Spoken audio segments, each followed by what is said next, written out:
En finir avec la culture du viol, de Noémie Renard, préface de Michèle Perrault.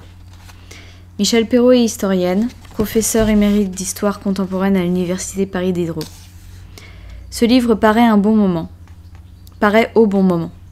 D'une actualité brûlante, il propose une réflexion fondamentale pour nourrir les débats qui parcourent notre société. Son autrice, biologique, doit sa conversion féministe au livre de Pierre Bourdieu, La domination masculine, objet de controverse mais qui a été pour elle un électrochoc. Il lui a permis de prendre conscience des inégalités persistantes entre hommes et femmes, qu'elle a cherché sans tarder à combattre et à penser. Habituée des réseaux sociaux, elle ouvre dès 2011 le blog Sexisme et Sciences humaines, ainsi qu'un forum de discussion qu'elle anime de 2011 à 2015. Les études sur le genre sont en plein développement, dans toutes les disciplines, anthropologie, sociologie, histoire. Elle s'y plonge, se les approprie particulièrement intéressée par les travaux expérimentaux menés en psychologie sociale. Le résultat de cette accumulation de lectures et d'observations, le voici, une somme de savoir classique, la sexologie par exemple, passée aux grilles de la déconstruction et des paroles nouvelles, venues des profondeurs d'un silence qui a si longtemps refoulé la souffrance honteuse des corps violés. Comment comprendre la culture du viol ? Expression née aux États-Unis pendant les années 70. Il faut déchiffrer cette étrange inversion qui fait des victimes des quasi-coupables, acculées à se défendre, à dissimuler, à se taire, à soupçonner quand elles osent parler, de vouloir attendre à la stature et à l'honneur de l'homme, maître du jeu, de vouloir attenter à la stature et à l'honneur des hommes, maîtres du jeu, ou, pire, de dissiper les représentations idylliques de rapports sexuels dont la violence réelle dissout le rêve amoureux. Porter plainte suppose du courage. Tenter de comprendre ces mécanismes doit en donner. Analyser les mécanismes favorisant les violences sexuelles et leur tolérance dans les pays occidentaux, avec une attention particulière portée à la France, où les tribunaux et opinions, y compris de certaines femmes, sont singulièrement indulgents pour ce qu'on appelait jadis les frasques des hommes. Tel est l'objet de ce livre, non polémique mais clinique, attaché à la rigueur des faits. Après un état des lieux, l'autrice s'interroge sur l'impunité juridique et sociale des violeurs, dont les stéréotypes persistants qui font de la sidération des victimes un consentement, sur la difficulté de la criminalisation du viol, longtemps qualifié de coups et blessures, tout juste passible de la correctionnelle. Il faut rappeler à cet égard le rôle d'un procès, celui d'Aix-Marseille en 1978, où Gisèle Halimi a plaidé avec succès pour Anne Tonglet et Araceli Castellano, 2 femmes violées par 3 garçons. Ces derniers étaient stupéfaits d'être condamnés, tant ils étaient sûrs de leur droit de mâle, celui de posséder les femmes, surtout quand, osant la liberté commune, elles sont seules sur une plage, peut-être lesbiennes, ce qui autorise tout. Affaire exemplaire où la résistance des femmes réussit à changer la loi, 1980, comme elle l'avait fait auparavant pour l'IVG. Mais le quotidien n'en sera pas bouleversé pour autant, tellement police et justice mettront d'obstacles à la qualification du viol comme crime, transformant ainsi la plainte en second viol, dissuasive de toute déposition. La loi ne règle pas tout, quand les mentalités sont à ce point marquées par la hiérarchie des sexes, dont Françoise Héritier a montré l'universalité et les fondements. Car le viol est une affaire de pouvoir où la jouissance de la domination l'emporte sur le désir sexuel. L'autrice montre que les situations de faiblesse, handicap physique ou mental, pauvreté, dépendance économique ou familiale, accroissent les risques de viol. Cet acte peut aussi être un moyen collectif d'asservir les femmes, une forme de contrôle disciplinaire. Viol des bandes médiévales de jeunes, viol correctif de lesbiennes rappelées à leur devoir, viol de guerre, dont il est peu question ici, mais qui conforte dans un sinistre état la thèse de la domination. Prendre le corps des femmes est plus que la récompense du vainqueur, c'est la marque de son triomphe. Les violences sexuelles sont l'expression de hiérarchie existante, mais elles constituent également un outil pour les maintenir. Le viol ordinaire est une violence sexualisée qui s'inscrit dans un continuum de déni, de petites coercitions extorquées qui deviennent des contraintes. Un corps à corps de désirs désaccordés qui se mue de violence. L'autrice cite à cet égard des exemples tirés d'une enquête qu'elle a elle-même réalisée. Ils sont douloureusement démonstratifs de ce que faire l'amour peut signifier quand cela devient un acte viril de possession d'un corps-objet, manipulé, retourné, voire insulté, frappé, violé. Selon l'autrice, l'hétérosexualité contient en elle-même cette menace, dont la pornographie est une autre illustration. Son inégalité intrinsèque est potentiellement violente. Potentiellement ne veut pas dire nécessairement. Aucune structure, même durable, n'est fatale. La liberté existe, pour les individus comme pour les sociétés, dont le destin n'est pas écrit d'avance. L'histoire est aussi choix, hasard, liberté, et l'histoire de l'amour ne déroge pas à cette règle. Peut-être même l'introduit-elle un pari supplémentaire, cette possibilité d'aventure qu'implique toute rencontre. Noémie Renard ne résigne pas à la culture du viol qu'elle a décrite. Ne se résigne pas à la culture de viol qu'elle a décrite. Elle y propose d'y mettre fin et suggère plusieurs pistes d'action, tant au niveau de l'État qu'à notre échelle. Notre corps, nous-mêmes, disaient les militantes des années 1970. Ce livre s'inscrit dans ce sillage. Il est un appel à la résistance consciente, rempart d'une liberté partagée. Introduction.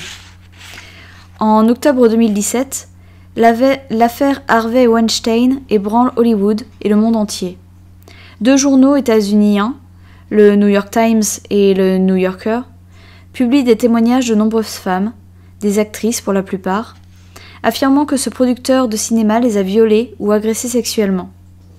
Des célébrités comme Rose McGowan, Asia Argento ou Angelina Jolie osent briser le silence. Bien plus, on découvre un système ayant visé, pendant des années, à couvrir les agissements du magnat de Hollywood. Tout le monde savait mais détournait le regard. Certains s'activaient même pour étouffer les scandales dans l'œuf. Après tout, les comédiennes ne sont-elles pas des sexes-symboles qui devraient être prêtes à se livrer corps et âme pour leur carrière ? Au fil des semaines, l'affaire prend une ampleur inédite. Des personnalités du monde entier, Kevin Spacey, Justin Hoffman, Sylvester Stallone, ou Brett Ratner aux États-Unis, Tariq Ramadan ou Thierry Marshall-Beck en France, pour n'en citer que quelques-unes, se retrouvent tour à tour accusées publiquement d'actes similaires, tandis que des femmes témoignent massivement sur les réseaux sociaux de structures allant du harcèlement de rue au viol.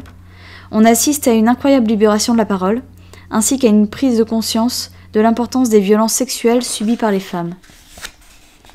Quelques années plus tôt, en 2011, lorsqu'a éclaté l'affaire Dominique Strauss-Kahn, une femme de chambre agressée au Sofitel de New York, puis des révélations sur les habitudes de prédateur de celui qui était alors directeur général du Fonds monétaire international. Ce sont principalement des féministes qui se sont révoltées contre certains propos tenus dans les médias. Il n'y a pas mort d'homme, c'est un troussage de domestique, un viol avec un couteau ou un pistolet. Entendait-on notamment alors qu'un grand nombre de personnalités volaient au secours de l'homme politique français, n'hésitant pas à minimiser la gravité des actes. Pourtant, ce précédent aura servi de déclic. On absout moins, aujourd'hui, les agresseurs sexuels, et on tolère moins les propos qui tendent à excuser ces violences. De fait, les événements de l'année 2017 ont suscité une indignation qui dépasse largement les cercles militants. Le cas Roman Polanski témoigne de cette évolution des mentalités. Un article du Monde rappelle que le cinéaste, poursuivi depuis 40 ans par la justice américaine pour un viol sur mineur, a été président du Festival de Cannes en 1991 et celui de Venise en 1996 sans faire de remous. Or, début 2017, l'idée qu'il préside la cérémonie des Césars ne passe pas. Malgré le soutien de journalistes et de figures de cinéma, Polanski finit par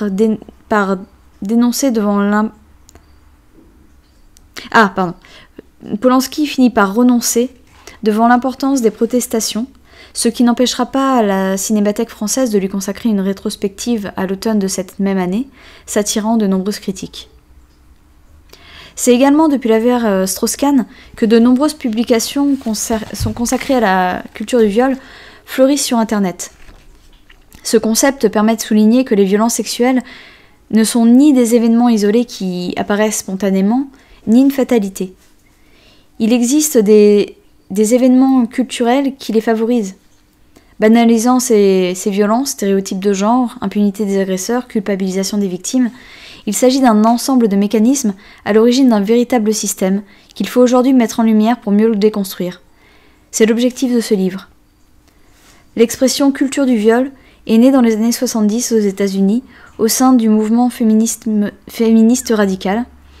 Il désigne une culture, dans le sens de l'ensemble des valeurs, des modes de vie et des traditions d'une société, dans laquelle le viol et les autres violences sexuelles sont à la fois prégnants et tolérés, avec un décalage entre l'ampleur du phénomène et l'impunité quasi totale des agresseurs, mais pas uniquement au sens juridique, mais aussi social. Ce concept inclut également des mécanismes et éléments culturels qui maintiennent ce décalage. Dans la même veine, l'anthropologue féministe Peggy Reeves Sunday a, dès les années 1980, tenté d'identifier dans diverses sociétés pré-industrielles des éléments qui permettent de distinguer les cultures où le viol est fréquent, rape-prone cultures, de celles où le viol est rare et absent, rape-free cultures. Dans ce livre, il sera question d'analyser les mécanismes favorisant les violences sexuelles et leur tolérance dans les pays occidentaux, avec une attention particulière portée à la France.